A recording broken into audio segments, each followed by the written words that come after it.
ਵਾਹਿਗੁਰੂ ਸਾਹਿਬ JIO.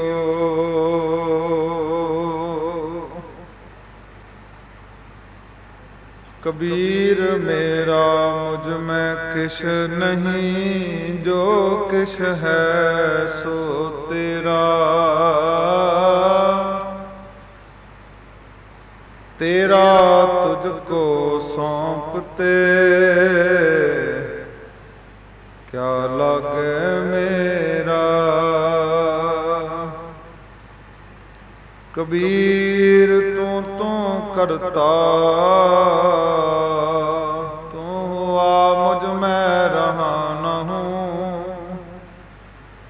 जब आपा पर का मिट गया, जत देखो तत तू। कबीर हर का सिमरन जो करे, सो सुखिया संसार। इत उत कतै न डोलई, जिस राखै सिरजनहार। चवर छतर तख्त मालिक, अंतरजामी लोक परलोक दे सहाई। धन धन साहिब श्री गुरु ग्रंथ साहिब जी की हजूरी अंदर जुड़ मिल बैठे गुरु रूप गुरु खालसा जी। आओ सब तो पहला साहिब दी बख्शी हुई फतेह दी सांझ करिए। बुलाओ फतेह। वाहिगुरु जी का खालसा, वाहिगुरु जी की फतेह। आप लिए लड़लाए दर दरवेश से, तिन धन जने दी माओ आए सफल से। अज दा पावन पवित्र दिहाड़ा, धन धन भगत कबीर साहब जी दा अज दा दिन आगमन है। सब तो पहला आप समूह संगतां नूं बेनती करा, आप जी वडभागी हो, क्योंकि बहुत वड्डे भाग जागे ने। भावें कंमां कारां विच मनुख बड़ा व्यस्त है। अज दे समय विच काम कार बड़े ने, मनुख बहुत बिजी है, पर जिहड़ा सतगुरां दे प्यार विच भिज के परमेश्वर दी वडियाई सरवण करन वास्ते गुरु चरणां विच जुड़दा है, हजूर कहंदे बहुत वड्डे भागां दी निशानी है। सो आप जी भावें सारा दिन कार विहारां ते रहे, पर यह प्यार है कि रात्रि दे समय गुरु दी गल सुननी, गुरु की वडियाई सुननी। भावें सारा दिन काम ते रहे, भावें सारा दिन मेहनत कीती, पर रात दे समय गुरु की वडियाई, गुरु की महिमा सुनने वास्ते पहुंचे हो। भगत कबीर साहब जी की पावन बाणी गुरु ग्रंथ साहब विच सब तो ज्यादा भगतां विचों भगत कबीर साहब की बाणी है। भगत कबीर साहब दे जेड़े शब्द ने 224 शब्द ने, और बेनती करा 243 श्लोक ने। जेड़े श्लोक असीं पढ़दे हां ते 52 अखरी विच थिथी 7 वार विच भी भगत कबीर साहब की पावन बाणी है। अज वो धरती बनारस की धरती ते मैं बेनती करा, कई विद्वानां ने वखो वखरा भगत कबीर साहब का जीवन लिखिया। मैं इत्थे बेनती करदा चलदा साध संगत जी, कान सिंह नाभा वो लिखते ने, जेठ की पूर्णमासी संबत 1455 ते बिक्रमी 1398। भगत माल दे विच भी यही मन्निया गया। भगत जिहड़े कबीर पंथीए ने वो भी यही मानते हैं, क्योंकि वखो वखरिया ने भगत कबीर साहब का जीवन लिखिया। जिवें साध संगत जी एक भगत माल विच भी भगत कबीर साहब का जीवन कबीर पंथियां ने भी लिखिया है, गुरमत नूं मनण वाले विद्वानां ने भी लिखिया। वखो वखरे तरीकिਆਂ ਦੇ ਨਾਲ लिखिया गया, पर एक मत कहता भगत कबीर साहब जी का जो जीवन है ਇਹ ਬ੍ਰਾਹਮਣ ਦੀ ਸੰਤਾਨ ਹੈ। ਤੁਸੀਂ ਸੁਣਿਆ ਹੋਵੇਗਾ ਕਿ ਇੱਕ ਬ੍ਰਾਹਮਣ ਵਿਧਵਾ ਬ੍ਰਾਹਮਣੀ ਦੇ ਘਰੋਂ ਜਦੋਂ ਭਗਤ ਕਬੀਰ ਸਾਹਿਬ ਨੇ ਅਵਤਾਰ ਧਾਰਿਆ, ਉਹ ਜਿਹੜੀ ਬ੍ਰਾਹਮਣੀ ਸੀ, ਵਿਧਵਾ ਸੀ, ਤੇ ਸਾਧ ਸੰਗਤ ਜੀ ਉਹਦੇ ਕੁੱਖੋਂ ਭਗਤ ਕਬੀਰ ਸਾਹਿਬ ਦੇ ਹੋਏ ਤੇ ਕਹਿੰਦੇ ਉਸ ਬ੍ਰਾਹਮਣੀ ਨੇ ਲੱਜਿਆ ਦੀ ਮਾਰੀ ਨੇ ਭਗਤ ਕਬੀਰ ਸਾਹਿਬ ਨੂੰ ਤਲਾਬ ਦੇ ਕਿਨਾਰੇ ਛੱਡ ਦਿੱਤਾ। ਇੱਕ ਮਤ ਇਹ ਕਹਿੰਦਾ, ਤੇ ਦੂਜਾ ਮਤ ਕਹਿੰਦਾ ਕਿ ਕਬੀਰ ਪੰਥੀਏ ਕਹਿੰਦੇ ਨੇ, ਜੇ ਕਬੀਰ ਪੰਥੀਆਂ ਦੀ ਸੁਣੋਗੇ ਤੇ ਕਬੀਰ ਪੰਥੀਏ ਕਹਿੰਦੇ ਸਾਡੇ ਜਿਹੜੇ ਭਗਤ ਕਬੀਰ ਸਾਹਿਬ ਨੇ ਇਹ ਪ੍ਰਕਾਸ਼ ਹੋਏ ਨੇ ਕਵਲ ਫੁੱਲ ਤੋਂ। ਜੇ ਕਿਤੇ ਤੁਸੀਂ ਕਬੀਰ ਪੰਥੀਆਂ ਦਾ ਪੜੋ ਤੇ ਕਬੀਰ ਪੰਥੀਏ ਕਹਿੰਦੇ ਨੇ ਇੱਕ ਕਮਲ ਫੁੱਲ ਖਿੜਿਆ ਤੇ ਕਹਿੰਦੇ ਪ੍ਰਕਾਸ਼ ਹੋਇਆ ਤੇ ਉਸ ਕਮਲ ਫੁੱਲ ਵਿੱਚੋਂ ਭਗਤ ਕਬੀਰ ਸਾਹਿਬ ਦਾ ਅਵਤਾਰ ਹੋਇਆ। ਇਹ ਕਬੀਰ ਪੰਥੀਏ ਕਹਿੰਦੇ ਆ। ਅਸਮਾਨ ਵਿੱਚੋਂ ਇੱਕ ਪ੍ਰਕਾਸ਼ ਹੋਇਆ ਤੇ ਭਗਤ ਕਬੀਰ ਸਾਹਿਬ ਪ੍ਰਗਟ ਹੋਏ। ਪਰ ਸਾਧ ਸੰਗਤ ਜੀ, ਜ਼ਿਆਦਾਤਰ ਵਿਦਵਾਨਾਂ ਨੇ ਲਿਖਿਆ ਅਸੀਂ ਇਹੀ ਮੰਨਣਾ, ਕਿਉਂਕਿ ਇੱਕ ਵਿਧਵਾ ਬ੍ਰਾਹਮਣੀ ਦੇ ਘਰੋਂ ਏਡਾ ਵੱਡਾ ਭਗਤ ਜਿਹੜਾ ਜਨਮ ਨਹੀਂ ਲੈ ਸਕਦਾ, ਕਿਉਂਕਿ ਜਿਨ੍ਹਾਂ ਦੀ ਸਭ ਤੋਂ ਜ਼ਿਆਦਾ ਬਾਣੀ ਸ਼ਲੋਕ ਭਗਤ ਕਬੀਰ ਸਾਹਿਬ ਜੀ ਦੇ 243 ਸ਼ਲੋਕ, ਸਾਧ ਸੰਗਤ ਜੀ ਸ਼ਲੋਕ ਨੇ, 222 ਸ਼ਬਦ ਨੇ। ਇੰਨੀ ਮਹਾਨ ਆਤਮਾ ਇੱਕ ਵਿਧਵਾ ਦੇ ਕੁੱਖੋਂ ਜਨਮ ਨਹੀਂ ਲੈ ਸਕਦੀ।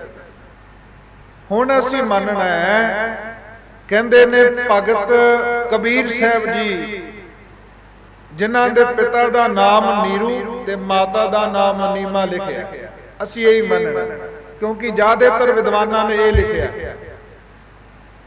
ਭਗਤ ਕਬੀਰ ਸਾਹਿਬ ਜੀ ਜਦੋਂ ਅਵਤਾਰ ਧਾਰਦੇ ਨੇ ਪਿਤਾ ਨੀਰੂ ਤੇ ਮਾਤਾ ਨੀਮਾ ਦੇ ਘਰ ਬਨਾਰਸ ਦੀ ਧਰਤੀ ਤੇ, ਸਾਧ ਸੰਗਤ ਜੋ ਭਗਤ ਕਬੀਰ ਸਾਹਿਬ ਨੇ ਅੱਜ ਦੇ ਦਿਨ ਅਵਤਾਰ ਧਾਰਿਆ।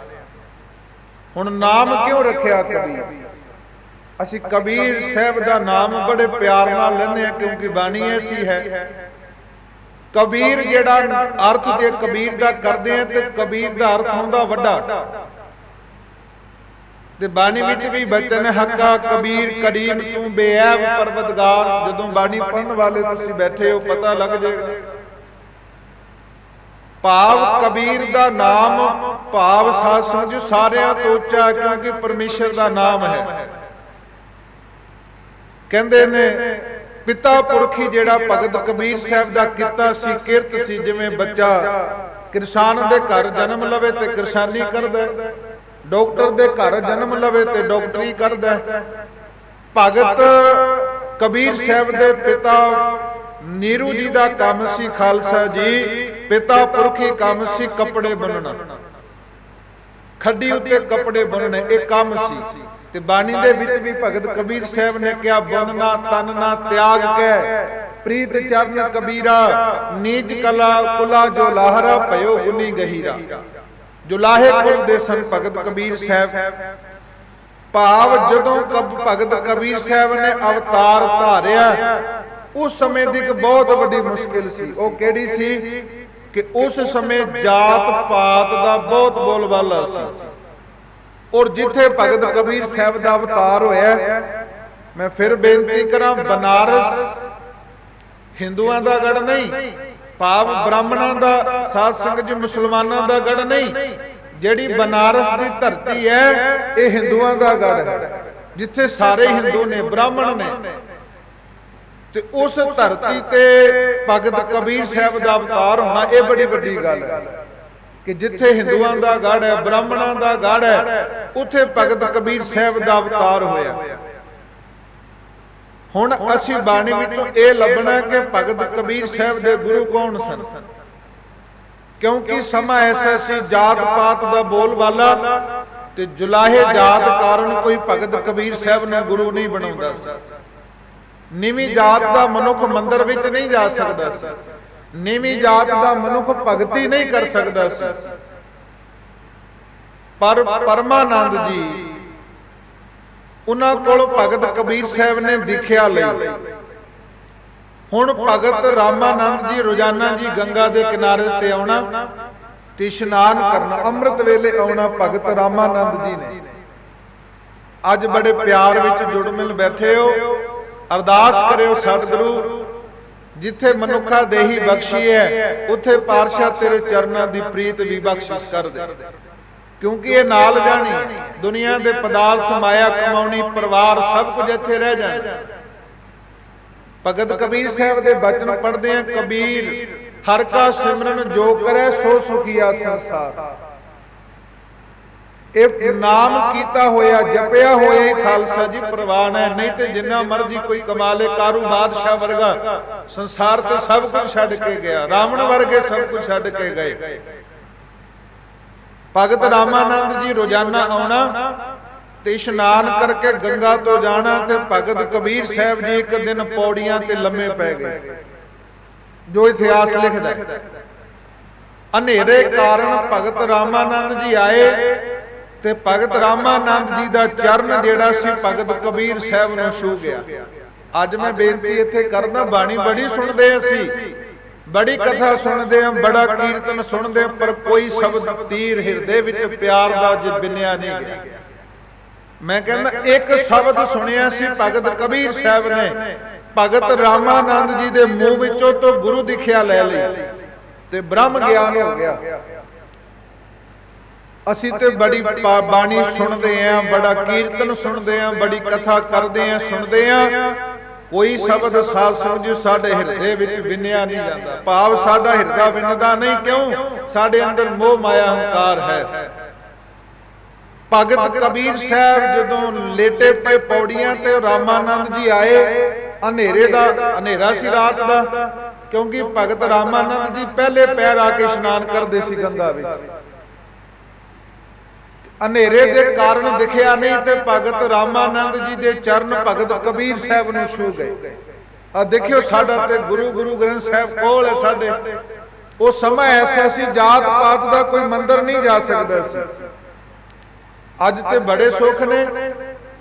ਭਗਤ ਰਾਮਾਨੰਦ ਜੀ ਨੇ ਫਿਰ ਬਚਨ ਕੀਤੇ, ਕਹਿੰਦੇ ਉੱਠ ਰਾਮ ਕੇ ਰਾਮ ਬੋਲ। ਹਨੇਰਾ ਸੀ ਨਾ ਤੇ ਦਿਨ ਵਿੱਚ ਤੇ ਉਪਦੇਸ਼ ਦੇ ਨਹੀਂ ਸਕਦੇ ਸੀ ਭਗਤ ਰਾਮਾਨੰਦ ਜੀ, ਕਿਉਂਕਿ ਜੁਲਾਹੇ ਜਾਤ ਦੇ ਸਨ, ਨੀਵੀਂ ਜਾਤ ਦਾ ਉਪਦੇਸ਼ ਨਹੀਂ ਲੈ ਸਕਦਾ ਸੀ, ਨਾਮ ਨਹੀਂ ਜਪ ਸਕਦਾ ਸੀ। ਪਰ ਰਾਤ ਦਾ ਸਮਾਂ ਪਤਾ ਨਹੀਂ ਲੱਗਿਆ ਕੌਣ ਹੈ। ਕਹਿੰਦੇ ਉਸ ਸਮੇਂ ਰਾਮਾਨੰਦ ਜੀ ਨੇ ਬਚਨ ਕਰ ਦਿੱਤੇ, ਉੱਠ ਰਾਮ ਕੇ ਰਾਮ ਬੋਲ, ਕਿ हे ਭਾਈ ਉੱਠ ਕਰਕੇ हे ਰਾਮ ਦੇ ਬੰਦੇ ਤੂੰ ਰਾਮ ਬੋਲ। ਇਹ ਸਾਰੇ ਸ਼ਬਦ ਨੂੰ ਭਗਤ ਕਬੀਰ ਸਾਹਿਬ ਨੇ ਚੰਗੀ ਤਰ੍ਹਾਂ ਸੁਣ ਲਿਆ। ਅਸੀਂ ਬਾਣੀ ਬੜੀ ਸੁਣਦੇ ਹਾਂ, ਪਰ ਬਾਣੀ ਦਾ ਇੱਕ ਵੀ ਸ਼ਬਦ, ਇੱਕ ਵੀ ਪੰਕਤੀ ਕਿਤੇ ਸਾਨੂੰ ਚੇਤੇ ਰਹਿੰਦੀ ਹੈ? ਕਿਉਂਕਿ ਸਾਡਾ ਪਿਆਰ ਨਹੀਂ। ਭਗਤ ਕਬੀਰ ਸਾਹਿਬ ਨੇ ਇੱਕੋ ਹੀ ਪੰਕਤੀ ਸੁਣੀ, ਉੱਠ ਰਾਮ ਕੇ ਰਾਮ ਬੋਲ, ਇਹ ਸੁਣੀ ਬਸ, ਤੇ ਮਨ ਵਿੱਚ ਵਸਾ ਲਈ ਤੇ ਸਾਧ ਸੰਗਤ ਜੀ ਨਾਮ ਜਪਣਾ ਸ਼ੁਰੂ ਕਰ ਦਿੱਤਾ। ਕਿਉਂਕਿ ਹੁਣ ਗੁਰੂ ਦਿਖਿਆ ਮਿਲ ਗਈ, ਤੇ ਗੁਰੂ ਦਿਖਿਆ ਜਦੋਂ ਮਿਲੀ, ਕਹਿੰਦੇ ਨਾਮ ਜਪਿਆ ਤੇ ਸਾਧ ਸੰਗਤ ਜੀ ਨਾਮ ਜਪ ਕਰਕੇ ਭਗਤ ਕਬੀਰ ਸਾਹਿਬ ਜੀ ਨੇ ਉਹ ਉਪਦੇਸ਼ ਦਿੱਤਾ ਜਿਹੜਾ ਅੱਜ ਤੱਕ ਕੋਈ ਦੇ ਨਹੀਂ ਸਕਿਆ ਸੀ। ਕਿਉਂ? ਕਿਉਂਕਿ ਜਾਤ ਪਾਤ ਦਾ ਬੋਲ ਬਾਲਾ ਹੋਣ ਕਾਰਨ ਬੜੇ ਕਾਜੀ ਆਏ, ਪੰਡਿਤ ਆਏ, ਜੋਗੀ ਆਏ, ਪਰ ਬੇਨਤੀ ਕਰਾਂ ਭਗਤ ਕਬੀਰ ਸਾਹਿਬ ਨੇ ਨਿਡਰ ਹੋ ਕਰਕੇ ਉਪਦੇਸ਼ ਦਿੱਤਾ। ਉਹ ਉਪਦੇਸ਼ ਕਿਹੜਾ ਸੀ? ਬ੍ਰਾਹਮਣ ਜੇ ਆਏ, ਬ੍ਰਾਹਮਣਾਂ ਨੂੰ ਦੇਖਿਆ ਕਿ ਇਹ ਜਿਹੜੇ ਨੇ ਪਖੰਡ ਕਰਦੇ ਨੇ, ਬ੍ਰਾਹਮਣ ਜਿਹੜੇ ਨੇ ਪਖੰਡ ਕਰਦੇ ਨੇ, ਤੇ ਬ੍ਰਾਹਮਣਾਂ ਨੂੰ ਪਖੰਡ ਕਰਦਿਆਂ ਦੇਖ ਭਗਤ ਕਬੀਰ ਸਾਹਿਬ ਗੱਜ ਵੱਜ ਕੇ ਬੋਲੇ, ਕਹਿੰਦੇ ਅੰਤਰ ਤੀਰ ਤੀਰ ਅੰਤਰ। ਕਬੀਰ ਸਾਹਿਬ ਨੇ ਫਿਰ ਬਚਨ ਕੀਤੇ, ਕਹਿੰਦੇ ਕਬੀਰ ਗੰਗਾ ਤੀਰ ਜੋ ਘਰ ਕਰੇ ਪੀਵੇ ਨਿਰਮਲ ਨੀਰ। ਮੈਂ ਦੋ ਬੇਨਤੀਆਂ ਸਾਹਮਣੇ ਰੱਖਾਂਗਾ, ਸਮਝ ਆ ਜਾਏਗੀ। ਜਦੋਂ ਭਗਤ ਕਬੀਰ ਸਾਹਿਬ ਨੇ ਦੇਖਿਆ ਕਿ ਬ੍ਰਾਹਮਣ ਲੋਕ ਤੀਰਥਾਂ ਤੇ ਇਸ਼ਨਾਨ ਕਰ ਕਰਕੇ ਪਖੰਡ ਫੈਲਾ ਰਹੇ ਨੇ, ਤੇ ਭਗਤ ਕਬੀਰ ਸਾਹਿਬ ਨੇ ਫਿਰ ਉਪਦੇਸ਼ ਦਿੱਤਾ, ਕਹਿੰਦੇ ਅੰਤਰ ਮੈਲ ਜੇ ਤੀਰਥ ਨਾਵੇ ਤਿਸ ਬੈ ਕੁੰਠ ਨ ਜਾਣਾ, ਜਲ ਕੈ ਮਜਨ ਜੇ ਗਤ ਹੋਵੇ ਨਿਤ ਨਿਤ ਮੇਂਢੁਕ ਨਾਵੇ। ਵੀ ਜੇ ਤੀਰਥਾਂ ਤੇ ਇਸ਼ਨਾਨ ਕਰਦੇ ਆ, ਤੁਸੀਂ ਕਹਿੰਦੇ ਹੋ ਮੈਂ ਪਵਿੱਤਰ ਹੋ ਗਿਆ, ਮੈਂ ਮੁਕਤ ਹੋ ਗਿਆ, ਕਹਿੰਦੇ ਜਿਹੜਾ ਡੱਡੂ ਉਹ ਤੇ ਸਦਾ ਹੀ ਪਾਣੀ ਵਿੱਚ ਰਹਿੰਦਾ ਉਹ ਤੇ ਮੁਕਤ ਹੋ ਜੇ, ਆ ਜਿੰਨੇ ਡੱਡੂ ਨੇ ਜਿੰਨੇ ਜਾਨਵਰ ਪਾਣੀ ਵਿੱਚ ਰਹਿੰਦੇ ਤੇ ਸਦਾ ਹੀ ਮੁਕਤ ਹੋ ਜਾਣ। ਭਗਤ ਕਬੀਰ ਸਾਹਿਬ ਨੂੰ ਪਤਾ ਸੀ ਲੋਕਾਂ ਨੇ ਪਿੱਛੇ ਪੈ ਜਾਣਾ, ਪਰ ਗੱਜ ਵੱਜ ਕੇ ਉਪਦੇਸ਼ ਦਿੱਤਾ, ਪੂਜੋ ਰਾਮ ਏਕ ਹੀ ਦੇਵਾ, ਸਾਚਾ ਨਾਵਣ ਪੜੋ ਸਾਰੇ ਗੁਰ ਕੀ ਸੇਵਾ। ਆ ਦੇਖਿਓ ਬਚਨ ਕਿੱਡਾ ਕੁ ਬਲਵਾਨ ਹੈ। ਲੋਕ ਤੀਰਥਾਂ ਤੇ ਜਾਂਦੇ ਸੀ, ਇਸ਼ਨਾਨ ਕਰਦੇ ਸੀ, ਉਹਨੂੰ ਮੰਨਦੇ ਸੀ ਕਿ ਇਹੀ ਸਭ ਕੁਝ ਹੈ। ਅੰਤਰ ਤੀਰ, ਮੈਂ ਫਿਰ ਬੇਨਤੀ ਕਰਦਾ, ਅੰਤਰ ਮੈਲ ਜੇ ਤੀਰਥ ਨਾਵੇ ਤਿਸ ਬੈਕੁੰਠ ਨਾ ਜਾਣਾ, ਤੇ ਜਲ ਕੈ ਮੱਜਨ ਜੇ ਗਤ ਹੋਵੇ ਨਿਤ ਨਿਤ ਮੇਂਢਕ ਨਹਾਵੇ। ਕਹਿੰਦੇ ਜੈਸੇ ਮੇਂਢਕ ਤੈਸੇ ਓਏ ਨਰ, ਫਿਰ ਜੋਨੀ ਆਵੇ। ਜੇ ਕੋਈ ਮਨੁੱਖ ਕਵੇ ਕਿ ਮੈਂ ਤੀਰਥਾਂ ਤੇ ਇਸ਼ਨਾਨ ਕਰਕੇ ਮੁਕਤ ਹੋ ਜਾਵਾਂਗਾ, ਕਬੀਰ ਸਾਹਿਬ ਕਹਿੰਦੇ ਮੁਕਤ ਨਹੀਂ ਹੋ ਸਕਦਾ। ਹੁਣ ਪੁੱਛੀਏ ਕਬੀਰ ਸਾਹਿਬ ਕਹਿੰਦੇ ਨਹਾਉਣਾ ਕਿਹੜਾ ਹੈ? ਵੀ ਨਹਾਉਣਾ ਤੇ ਜ਼ਰੂਰੀ ਹੈ, ਮਨ ਕਰਕੇ ਨਹਾ ਲਈਏ ਜਾਂ ਸਰੀਰ ਕਰਕੇ ਨਹਾ ਲਈਏ। ਕਬੀਰ ਸਾਹਿਬ ਨੇ ਫਿਰ ਉਪਦੇਸ਼ ਦਿੱਤਾ, ਗੱਜ ਵੱਜ ਕੇ ਬੋਲੇ, ਕਹਿੰਦੇ ਪੂਜੋ ਰਾਮ ਏਕ ਹੀ ਦੇਵਾ। ਕਹਿੰਦੇ ਇੱਕ ਰਾਮ ਨੂੰ ਪੂਜੋ, ਤੇ ਨਹਾਣਾ ਕਿਹੜਾ? ਕਹਿੰਦੇ ਸਾਚਾ ਨਾਵਣ ਗੁਰ ਕੀ ਸੇਵਾ। ਜੇ ਨਹਾਉਣਾ ਹੀ ਹੈ ਨਾ ਤੇ ਗੁਰੂ ਦੀ ਸੇਵਾ ਕਰ, ਤੇਰਾ ਪਾਰ ਉਤਾਰਾ ਹੋ ਜਾਏਗਾ। ਆਖੋ ਸਤਨਾਮ। ਮੈਂ ਤੇ ਬਹੁਤ ਸਤਿਗੁਰੂ ਦਾ ਸ਼ੁਕਰਾਨਾ ਕਰਦਾ, ਮਹਾਰਾਜ ਅੱਜ ਦਾ ਸਮਾਂ ਸਭ ਕੁਝ ਮਹਾਰਾਜ ਨੇ ਸੀਸੇ ਵਾਂਗ ਦੱਸਿਆ ਗੁਰੂ ਗ੍ਰੰਥ ਸਾਹਿਬ ਦੀ ਬਾਣੀ ਵਿੱਚ। ਹੁਣ ਭਗਤ ਕਬੀਰ ਸਾਹਿਬ ਨੇ ਇਹ ਤੇ ਦੱਸ ਦਿੱਤਾ ਕਿ ਨਹਾਣਾ ਜਿਹੜਾ ਗੁਰੂ ਦੀ ਸੇਵਾ ਹੈ। ਹੁਣ ਕਈ ਮਨੁੱਖ ਆਪਣੇ ਮਨ ਵਿੱਚ ਭਰਮ ਪਾਲ ਲੈਣਗੇ ਕਿ ਕਿਤੇ ਗੰਗਾ ਦੇ ਕਿਨਾਰੇ ਤੇ ਮੇਰਾ ਘਰ ਹੋਵੇ, ਮੈਂ ਜੇ ਪ੍ਰਸ਼ਾਦਾ ਵੀ ਪਕਾਵਾਂ ਤੇ ਗੰਗਾ ਦੇ ਪਾਣੀ ਨਾਲ ਪਕਾਵਾਂ, ਤੇ ਜੇ ਮੈਂ ਇਸ਼ਨਾਨ ਕਰਾਂ ਤੇ ਗੰਗਾ ਦੇ ਪਾਣੀ ਨਾਲ ਕਰਾਂ, ਜੇ ਕੱਪੜੇ ਧੋਵਾਂ ਤਾਂ ਵੀ ਗੰਗਾ ਦੇ ਪਾਣੀ ਨਾਲ, ਤੇ ਮੈਂ ਪਵਿੱਤਰ ਹੋ ਜਾਵਾਂਗਾ, ਮੇਰਾ ਮਨ ਨਿਰਮਲ ਹੋ ਜਾਏਗਾ, ਮੈਨੂੰ ਮੁਕਤੀ ਮਿਲ ਜਾਏਗੀ। ਕਬੀਰ ਸਾਹਿਬ ਨੇ ਫਿਰ ਡੰਕੇ ਦੀ ਗੱਜ ਵੱਜ ਕੇ ਬਚਨ ਕੀਤੇ, ਕਹਿੰਦੇ ਕਬੀਰ ਗੰਗਾ ਤੀਰ ਜੋ ਘਰ ਕਰੈ, ਪੀਵੇ ਨਿਰਮਲ ਨੀਰ। ਆ ਬਚਨ ਬੜੇ ਕੀਮਤੀ ਜੇ। ਆ ਜਿਹੜੇ ਤੀਰਥਾਂ ਤੇ ਜਾਂਦੇ ਨੇ ਨਾ, ਆ ਜਿਹੜੇ ਮੜੀਆਂ ਮਸਾਣਾਂ ਤੇ ਦੇਹ ਧਾਰੀਆਂ ਦੇ ਡੇਰਿਆਂ ਤੇ ਜਾਂਦੇ ਆ ਸੁਣ ਲਿਓ ਬਚਨ ਕਬੀਰ ਸਾਹਿਬ ਦਾ। ਕਬੀਰ ਸਾਹਿਬ ਕਹਿੰਦੇ ਜੇ ਕੋਈ ਮਨੁੱਖ ਗੰਗਾ ਦੇ ਕਿਨਾਰੇ ਤੇ ਘਰ ਬਣਾ ਲੇ, ਬੜਾ ਮੁਸ਼ਕਿਲ ਹੈ, ਚਲੋ ਬਣਾ ਲੇ। ਕਬੀਰ ਗੰਗਾ ਤੀਰ ਜੋ ਘਰ ਕਰੈ, ਗੰਗਾ ਦੇ ਕਿਨਾਰੇ ਤੇ ਘਰ ਬਣਾ ਲੇ, ਪੀਵੇ ਨਿਰਮਲ ਨੀਰ, ਤੇ ਹਰ ਰੋਜ਼ ਸਾਰਾ ਕੰਮ ਉਸ ਗੰਗਾ ਦੇ ਜਲ ਨਾਲ ਕਰੇ, ਪੀਵੇ ਵੀ ਗੰਗਾ ਦਾ ਜਲ, ਪ੍ਰਸ਼ਾਦਾ ਵੀ ਗੰਗਾ ਦੇ ਜਲ ਵਿੱਚ ਬਣਾਏ, ਤੇ ਕਬੀਰ ਸਾਹਿਬ ਕਹਿੰਦੇ ਮੁਕਤ ਹੋ ਜਾਓਗੇ। ਕਹਿੰਦੇ ਨਹੀਂ ਹੋ ਸਕਦੇ। ਕਬੀਰ ਸਾਹਿਬ ਦਾ ਬਚਨ, ਇਹ ਬਚਨ ਚੇਤੇ ਰੱਖਿਆ ਕਰੋ। ਕਹਿੰਦੇ ਕਬੀਰ ਗੰਗਾ ਤੀਰ ਜੋ ਘਰ ਕਰੈ, ਪੀਵੇ ਨਿਰਮਲ ਨੀਰ। ਇਹ ਸਭ ਕੁਝ ਕਰੇ, ਪਰ ਅਗਲਾ ਬਚਨ ਕੀ ਹੈ? ਕਹਿੰਦੇ ਬਿਨ ਹਰ ਭਗਤ ਨਾ ਮੁਕਤ ਹੋਏ, ਇਉ ਕਹਿ ਰਮੇ ਕਬੀਰ। ਕਹਿੰਦੇ ਬਿਨਾ ਭਗਤੀ ਤੋਂ ਮੁਕਤੀ ਨਹੀਂ ਮਿਲਣੀ, ਜੋ ਮਰਜ਼ੀ ਕਰ। ਭਗਤ ਕਬੀਰ ਸਾਹਿਬ ਜੀ, ਇਹ ਤੇ ਉਪਦੇਸ਼ ਸੀ ਹਿੰਦੂਆਂ ਵਾਸਤੇ। ਮੈਂ ਬੜਾ ਹੈਰਾਨ ਹੋਣਾ ਜਦੋਂ ਬਾਣੀ ਪੜੋਗੇ ਨਾ, ਬੜਾ ਆਨੰਦ ਆਉਂਦਾ, ਕਿਤੇ ਮਨ ਕਰਕੇ ਪੜਿਓ। ਇਹ ਬਚਨ ਸੀ ਹਿੰਦੂਆਂ ਵਾਸਤੇ ਕਿ ਤੀਰਥਾਂ ਤੇ ਜਾਂਦੇ ਹੋ ਘਰ ਬਣਾ ਲਓ, ਨਿਰਮਲ ਨੀਰ ਪੀ ਲਓ, ਜਿੰਨਾ ਚਿਰ ਪ੍ਰਮਾਤਮਾ ਦਾ ਨਾਮ ਨਹੀਂ ਜਪਦੇ ਮੁਕਤ ਨਹੀਂ ਹੋ ਸਕਦੇ। ਸਮਝ ਆ ਗਈ ਨਾ ਕਿ ਮੁਕਤ ਨਹੀਂ ਹੋ ਸਕਦਾ। ਹੁਣ ਆ ਗਈ ਗੱਲ ਮੁਸਲਮਾਨਾਂ ਦੀ। ਡੰਕੇ ਦੀ ਚੋਟ ਤੇ ਭਗਤ ਕਬੀਰ ਸਾਹਿਬ ਗੱਜ ਵੱਜ ਕੇ ਬੋਲੇ ਜੀ। ਕਬੀਰ ਸਾਹਿਬ ਜੀ ਕਹਿੰਦੇ ਨੇ ਕਾਬੇ ਵੱਲ ਤੁਰਨ ਲੱਗੇ। ਦੇਖਿਓ ਕਿਤੇ ਜਾਣ ਦੀ ਲੋੜ ਨਹੀਂ, ਸਾਡਾ ਗੁਰੂ ਸਾਡੇ ਕੋਲ ਹੈ, ਕੇਵਲ ਬਾਣੀ ਨੂੰ ਪੜ੍ਹਨਾ ਤੇ ਬਾਣੀ ਨੂੰ ਵਿਚਾਰਨਾ। ਭਗਤ ਕਬੀਰ ਸਾਹਿਬ ਨੇ ਹਿੰਦੂਆਂ ਨੂੰ ਸਮਝਾਇਆ, ਤੇ ਹੁਣ ਬ੍ਰਾਹਮਣਾਂ ਦੀ ਵਾਰੀ। ਜਿਵੇਂ ਬ੍ਰਾਹਮਣਾਂ ਨੂੰ ਸਮਝਾ ਦਿੱਤਾ, ਹਿੰਦੂਆਂ ਨੂੰ ਸਮਝਾ ਦਿੱਤਾ, ਹੁਣ ਮੁਸਲਮਾਨਾਂ ਦੀ ਵਾਰੀ ਆ ਗਈ। ਤੇ ਭਗਤ ਕਬੀਰ ਸਾਹਿਬ ਜੀ ਕਹਿੰਦੇ ਕਾਬੇ ਵੱਲ ਤੁਰ ਪਏ ਕਿ ਮੈਂ ਸੁਣਿਆ ਕਿ ਪ੍ਰਮਾਤਮਾ ਕਾਬੇ ਵਿੱਚ ਰਹਿੰਦਾ। ਜਿਵੇਂ ਬੜੇ ਮੁਸਲਮਾਨ ਕਹਿੰਦੇ ਨੇ, ਜਿਵੇਂ ਕਿ ਸਾਡਾ ਰੱਬ ਤੇ ਸਾਡਾ ਮੌਲਾ ਤੇ ਪਰਮਾਤਮਾ ਜਿਹੜਾ ਸਾਡਾ ਅਲੀ ਹੈ ਉਹ ਤੇ ਕਾਬੇ ਵਿੱਚ ਰਹਿੰਦਾ। ਤੇ ਕਬੀਰ ਸਾਹਿਬ ਜਦੋਂ ਤੁਰਨ ਲੱਗੇ ਤੇ ਫਿਰ ਬਾਣੀ ਉਚਾਰੀ, ਕਹਿੰਦੇ ਕਬੀਰ ਹਜ ਕਾਬੇ ਹੋ ਜਾਏ ਥਾ, ਆਗੇ ਮਿਲਿਆ ਖੁਦਾਏ। ਕਹਿੰਦੇ ਜਦੋਂ ਮੈਂ ਮੱਕੇ ਵੱਲ ਚੱਲਿਆ, ਸੁਣਿਆ ਸੀ ਪਰਮਾਤਮਾ ਅੱਲਾ ਮੱਕੇ ਵਿੱਚ ਰਹਿੰਦਾ, ਮੈਂ ਮਿਲਣ ਚੱਲਿਆ ਸੀ। ਪਰ ਹੋਇਆ ਕੀ, ਕਹਿੰਦੇ ਜਦੋਂ ਮੈਂ ਮਿਲਣ ਚੱਲਿਆ ਅੱਗੋਂ ਖੁਦਾ ਮਿਲ ਗਿਆ। ਕਬੀਰ ਹਜ ਕਾਬੇ ਹੋ ਜਾਏ ਥਾ, ਆਗੇ ਮਿਲਿਆ ਖੁਦਾਏ। ਖੁਦਾ ਪੁੱਛਦਾ ਕਬੀਰ ਕਿੱਥੇ ਚੱਲਿਆ, ਤੈਨੂੰ ਕਿੰਨੇ ਕਹਿ ਦਿੱਤਾ ਮੈਂ ਕਾਬੇ ਵਿੱਚ ਰਹਿਣਾ। ਤੇ ਸਾਧ ਸੰਗਤ ਜੀ ਕਹਿੰਦੇ ਪਰਮਾਤਮਾ ਕਬੀਰ ਸਾਹਿਬ ਨਾਲ ਲੜ ਪਏ। ਕਹਿੰਦੇ ਤੈਨੂੰ ਕਿੰਨੇ ਕਿਹਾ ਮੈਂ ਕਾਬੇ ਵਿੱਚ ਰਹਿਣਾ। ਸਾਈਂ ਮੁਝ ਸਿਓ ਲੜ ਪੜਿਆ। ਮੈਂ ਆਪਣੇ ਬਚਨ ਨਹੀਂ ਕਹਿ ਰਿਹਾ, ਗੁਰੂ ਗ੍ਰੰਥ ਸਾਹਿਬ ਦੇ ਬਚਨ ਨੇ। अब बड़ियां गल्लां दुनिया दियां चेते रख दिओ, कितों बाणी नूं पढ़ के चेते रखिओ। कबीर हज काबे हो जाए था, आगे मिलिया खुदाए। कहंदे साईं मुझ सिओ लर पड़िया, तुझे किन फरमाई गाए। तैनूं किन्ने कह दिता मैं काबे विच रहिंदा। परमात्मा भगत कबीर साहब दे सन्मुख होया, कबीर किथे चलिया? कहंदे मैं सुनिया तू काबे विच रहिंदा। कहंदे मैं काबे विच नहीं रहिंदा। तैनूं किन्ने दस दिता? फिर कबीर साहब ने उपदेश बख्शिश किया मुसलमाना लई। कहंदे कबीर अल्लाह की कर बंदगी, जिस सिमरत दुख जाए। दिल में साईं प्रगट, बुझे बलंती नाए। कहंदे किते जाण दी लोड़ नहीं। कहंदे तू परमात्मा अल्लाह दी बंदगी घर बैठ के ही कर। गुरु तेग बहादुर साहब दे बचन सुनदे हो ना, काहे रे नर काहे। कबीर साहब दे भी बचन आउंदे ने, काहे बन। धन गुरु तेग बहादुर साहब दे बचन आउंदे ने। असीं बड़ी वारी ये बचन सुनदे हां।